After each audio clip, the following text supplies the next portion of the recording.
এখানে মাছ তরকারি রান্না করার জন্য মাছগুলিকে ধুয়ে নিয়েছি। প্রথমে ধুয়ে হলুদ আর লবণ মেখে নিয়েছি।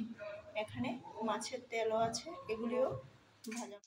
এখানে আমি মাছগুলিকে ভেজে নিচ্ছি।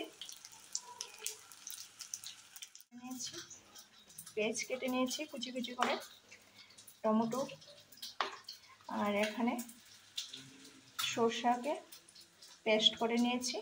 এটার মধ্যে হলুদ, লবণ, জিরা আর কাশ্মীরি লঙ্কা দিয়ে পেস্টটা অনেকক্ষণ আগে করে রেখে দিয়েছি, তাহলে সরষা তিতা লাগবে না। আর আমি একটু হালকা চিনি দিই এটার মধ্যে। এখন পেঁয়াজ দিয়েছি কড়াইতে, হলুদ, কাশ্মীরি লঙ্কা আর জিরার পাউডার দিয়ে দিয়েছি। এগুলি একসাথে মিক্স করে একটু ভাজা ভাজা হয়ে গেলে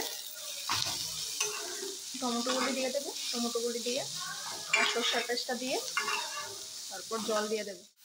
এখানে টমেটো অ্যাড করে দিয়েছি। এখানে দিয়ে দিয়েছি সরষার পেস্টটা। দিয়ে দেওয়ার পরে কালারটা কি দারুণ এসেছে। এখন জল দিয়ে দিচ্ছি।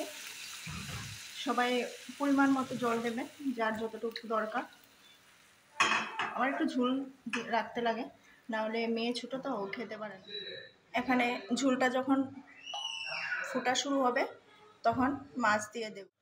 এখানে তরকারিটার মধ্যে জল দিয়েছি যে, এখন ঝোলটা ফুটছে, মাছগুলি দিয়ে দেব ভেজে রাখা।